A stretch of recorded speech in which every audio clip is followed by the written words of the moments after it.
My name is Jenna Wallace, I'm 24, and until last month I had convinced myself that my boyfriend, Tyler Brooks, was just going through a rough patch. I kept telling myself his temper would calm down, that the bitterness would fade, that the pressure he was feeling would pass. I told myself he wasn't really the kind of person who would take advantage of me. I was wrong. Tyler and I had been together for a little over 2 years. We lived in Edgewater, Ohio, in a small apartment that I paid the majority of the bills for: rent, utilities, groceries, everything except his half of the Wi-Fi, which he sometimes forgot to transfer to me for months. When we met, he was in school finishing a certificate program. He told me he wanted to be an electrician. He told me he had big plans. He told me he just needed time. At first, I believed him. But time kept passing, and his plans stayed exactly where they were in his imagination. Tyler had a habit of changing dreams every few months. One season, he wanted to start a detailing business. Then he wanted to flip sneakers. Then he wanted to become a streamer. Then he wanted to start a podcast. Then he wanted to get into crypto. All of these were his destiny. All of them required upfront money, and all of them, conveniently, required my support. He insisted he wasn't asking for much. "Just help me get started," he would say. "Just invest in me," he would say. "I'll pay you back when I blow up," he would say. I supported him emotionally. I encouraged him. I told him I believed in him. But I never handed over my paycheck, no matter how many times he hinted. Not until recently did he stop hinting and start demanding. It started earlier that week when he came home furious because someone at the gym had parked too close to his car. I asked if he was all right, and he snapped at me for nagging.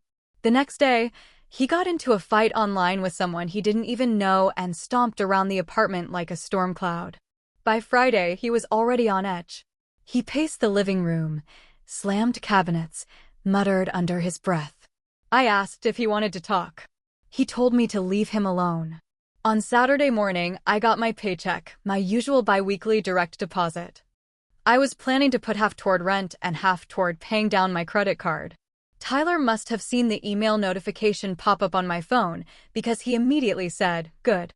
Now you can finally help me." I looked up at him. "Help you with what?" He stared at me like I was being obtuse. "With the startup. The business. The opportunity I've been telling you about." He hadn't told me anything, not really. All he'd said the night before was, "I'm sick of working for other people, and I'm meant for more, and there's this thing I want to try." No details. No plan. No explanation. So I asked, "Can you explain what it is first?" He rolled his eyes and dropped onto the couch dramatically. "Here we go." I frowned. "I'm not trying to start anything. I'm asking you to explain so I know what you're talking about." He crossed his arms. "Jenna, you don't need to know all the details. Just trust me. Give me your check and I'll take care of it." I blinked, stunned. "Give you my entire paycheck?" "Yes," he said, like it was obvious. "I need all of it for the startup costs. It's a huge opportunity. I won't get another shot at this." "Tyler," I said carefully, "I have bills to pay." "And what about my future?" he shot back. "You always talk about stability, but you don't support me when I try to create it." "I'm asking for information," I repeated. "What is this opportunity?" He groaned loudly and threw his head back. "Why do you always have to make things difficult? I shouldn't have to explain myself to my own girlfriend." My stomach tightened. "You're asking for my entire paycheck. It's not like you're gonna miss it," he snapped. "You make decent money. You'll get another check in 2 weeks." "That's not how it works," I said softly. "I have rent, groceries, insurance, my car payment." He cut me off with a bitter laugh. "You're being dramatic on purpose. You always do this when I need something." I took a breath. "I'm not giving you my paycheck, Tyler." His whole face changed, his expression hardened, like a door slamming shut. "What did you just say?" he asked quietly. I said no. He leaned forward, staring at me with cold, narrowed eyes. "Wow. After everything I've done for you." I blinked. "What have you done for me?" "I'm here," he barked. "I'm loyal. I don't cheat. I'm a good guy." "Tyler," I said slowly, "being loyal isn't a favor. It's basic respect." "See," he snapped, "this is why I need money. so I don't have to depend on someone like you. I felt my heart drop. Someone like me? He jumped to his feet and started pacing.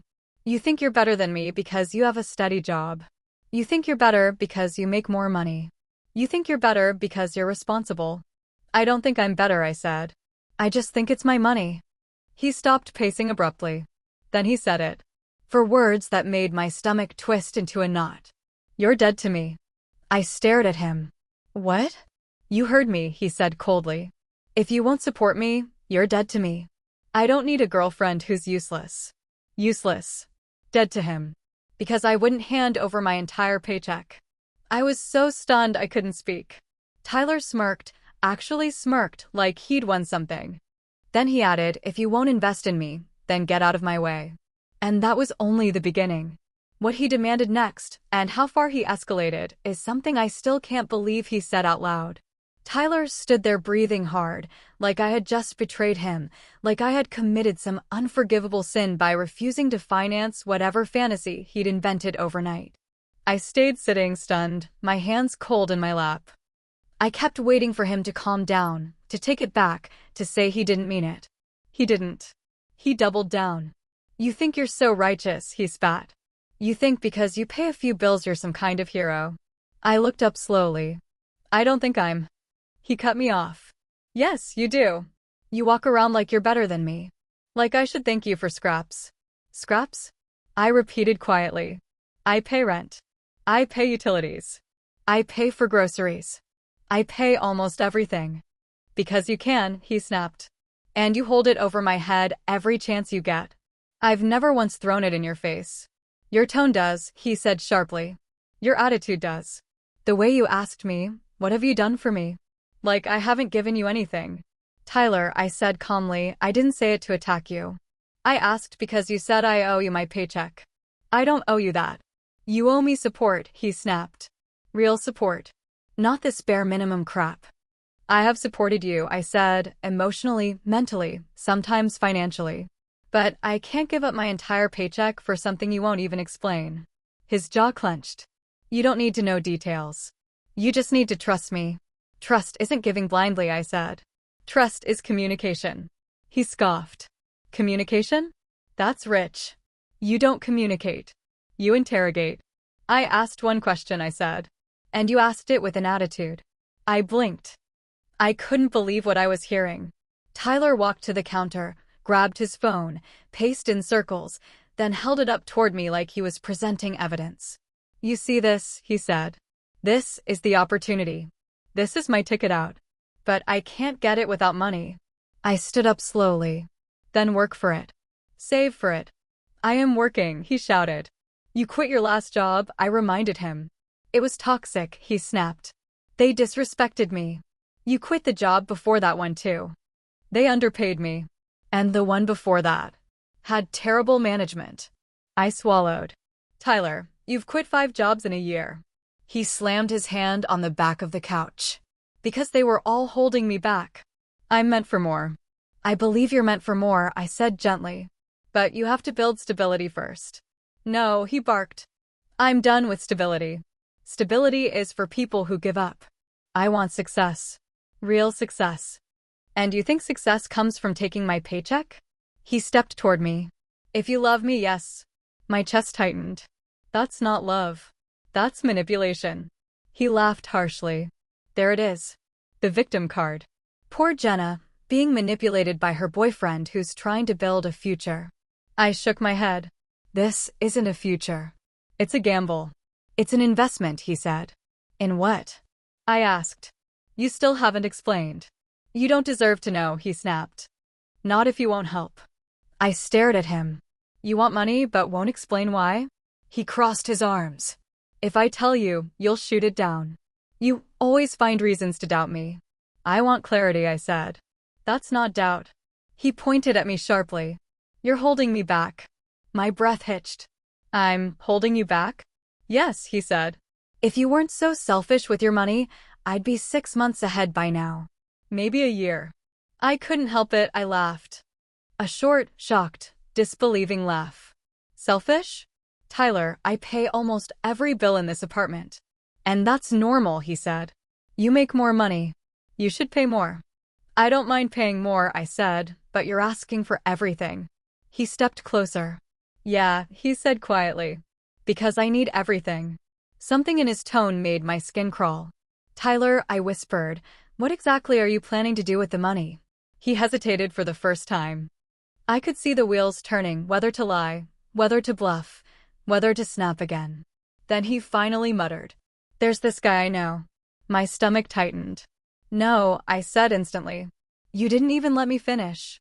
You're talking about some guy offering you a business opportunity? I asked. It's legit, he insisted. He's starting this thing, and he said if I join early, I'll make triple back. Maybe more.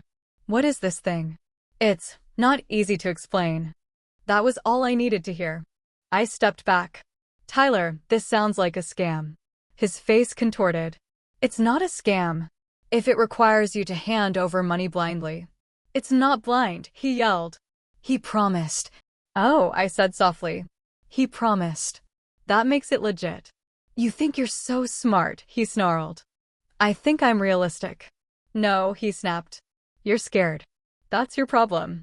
You're scared to take risks. You're scared to believe in me.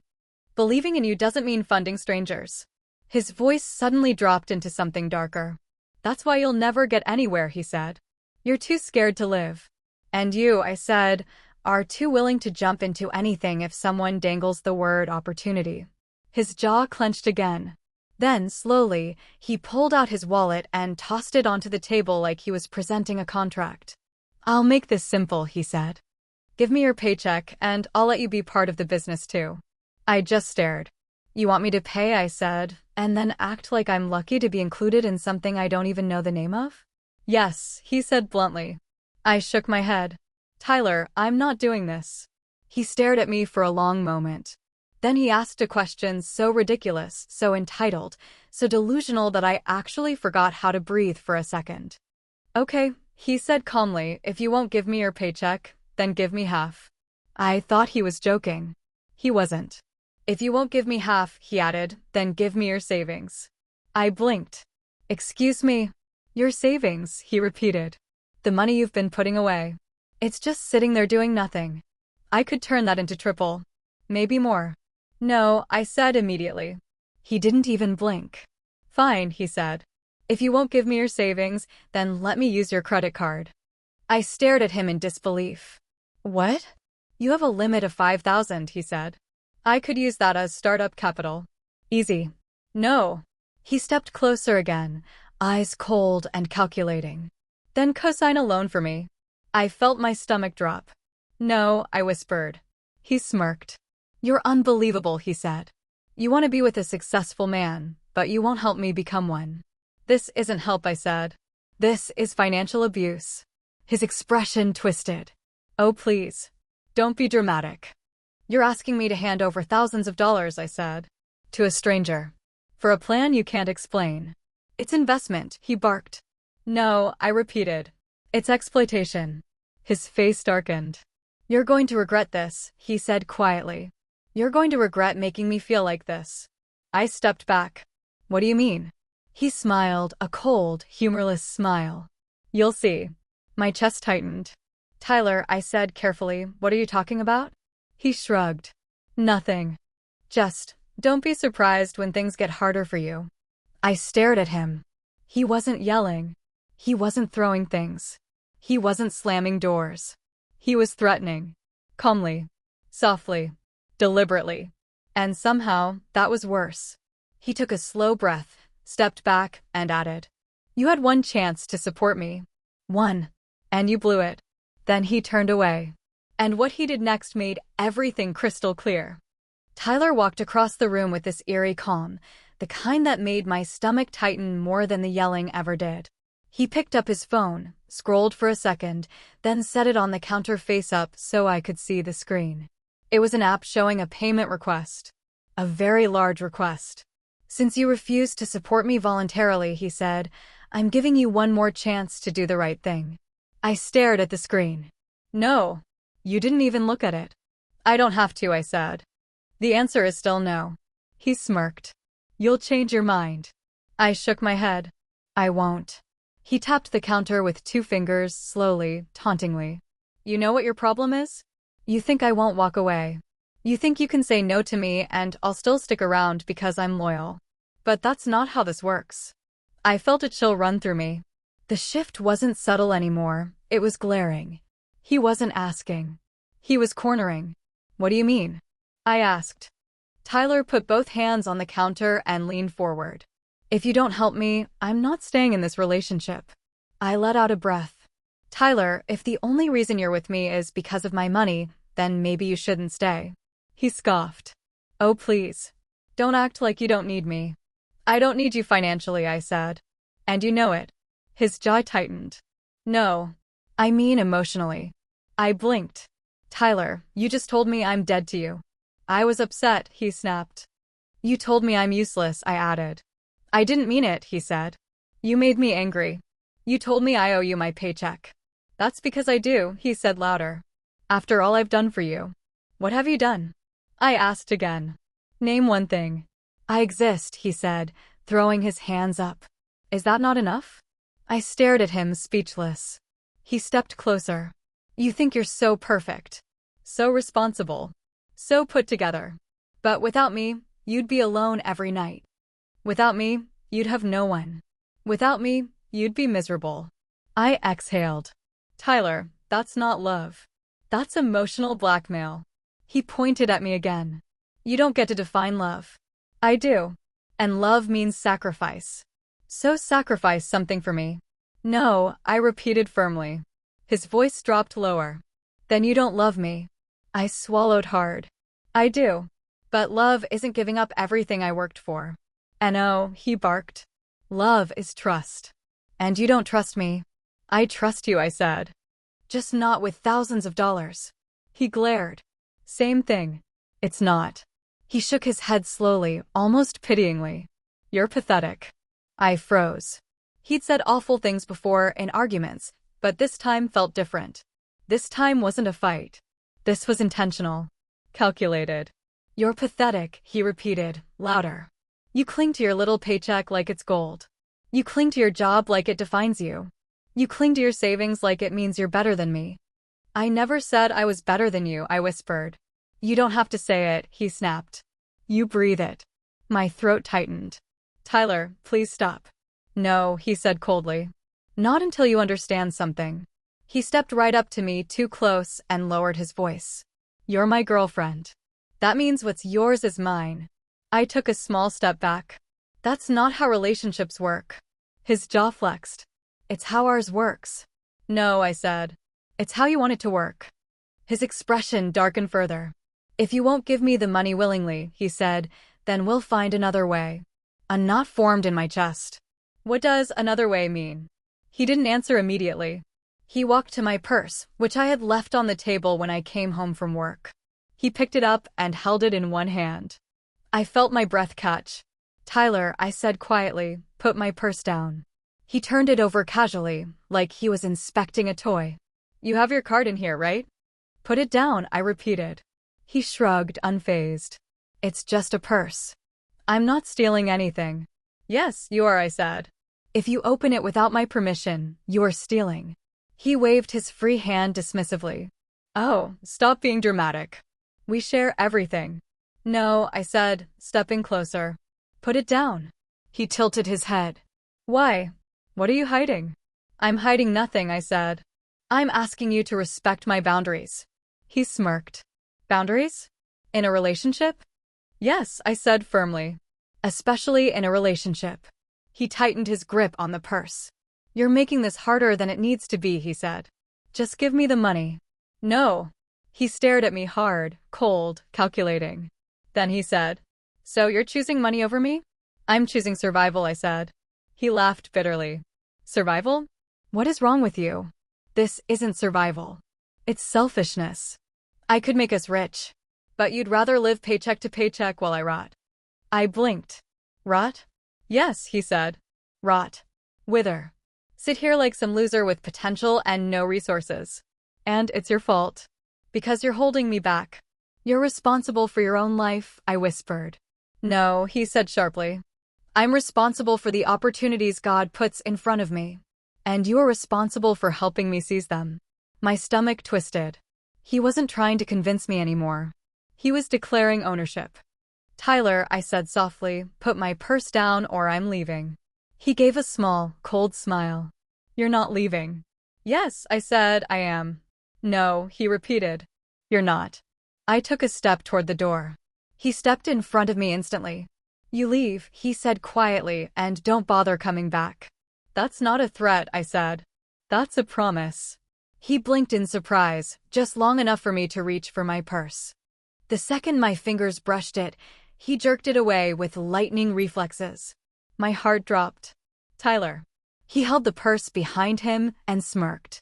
You're not listening, he said. So now we do things my way. And what happened next revealed exactly how far he was willing to go.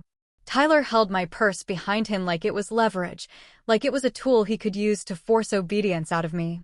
And the worst part was the look on his face, not anger, not frustration, but satisfaction. He thought he had control. He truly believed it. Give it back, I said, my voice low but steady. He shook his head slowly. No. Not until you stop acting like a spoiled child and do what needs to be done. What needs to be done, I repeated quietly, is you respecting my boundaries. He laughed, a short, sharp sound. Boundaries are for strangers. Not for couples. Healthy couples have boundaries, I said. Healthy couples support each other financially, he snapped. That's not support, I said. That's exploitation. Call it whatever you want, he muttered. I need the money. And I'm not giving it to you. His eyes narrowed. You know what? He said slowly. Maybe you're right. I blinked. About what? He stepped closer, lowering his voice to a cold whisper. Maybe you're not the person I thought you were. My stomach turned. Tyler. He cut me off. You talk about responsibility and stability and partnership, but you don't do any of it for me. I've done everything for you, I said. I've supported you emotionally, mentally, financially. I've carried this relationship. And you'll keep carrying it, he said, until I'm where I need to be. No, I said. I won't. He scoffed. You think you have options? I stared at him, stunned. Excuse me? You think anyone else is going to date you? He sneered. You think anyone else wants a girl who clings to her money and refuses to take risks? You're boring. You're small-minded. You're weak. My chest tightened. I held my ground. He wasn't done. You think you're some independent queen, he mocked.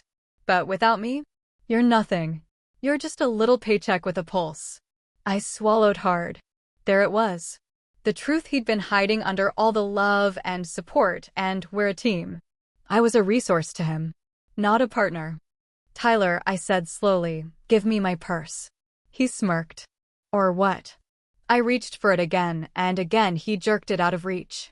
But this time, I didn't back up. I'm done arguing, I said. Give it back. No, he said. You're not leaving. I took a deep breath. Then I did something I never thought I would do. I grabbed my phone from the coffee table with my free hand, held it up, and pressed the side button to activate the camera. Tyler froze. What the hell are you doing? I'm recording, I said calmly. This stops now. He lunged forward. Turn that off. No, I said. Give me my purse or this recording goes to my sister, my friends, and anyone else who needs to see it. Stop it, he shouted, reaching for the phone. But I stepped back faster, holding it high above my head. Give me my purse, I said again. His jaw clenched. His eyes darted between my phone and my face. I could see the calculation, the fear of exposure fighting with his ego. He hesitated. For the first time that night, he hesitated. You're seriously doing this? He asked. To me? You did this to yourself, I said quietly. He stared at me furious, betrayed, panicked, then finally threw my purse onto the couch. Take it, he spat. And get out. I moved to grab it immediately, keeping the phone recording the whole time. My hands were shaking, but I didn't let him see it. When I picked up my purse, he kicked the side of the coffee table so hard it rattled. Ungrateful, he hissed. Useless. Selfish. Dead to me. I walked toward the door. You're walking away from the best thing that ever happened to you, he shouted. You're making the biggest mistake of your life. I didn't look back. He kept yelling. You'll regret this, Jenna. You'll regret it when you're all alone with your stupid job and your stupid bills. You'll regret not supporting me when I'm successful and you're nothing. I opened the door. His voice cracked on the last word. You're nothing without me. I stepped out and closed the door behind me. The hallway felt cold, but clean. Quiet. Free. I didn't stop walking.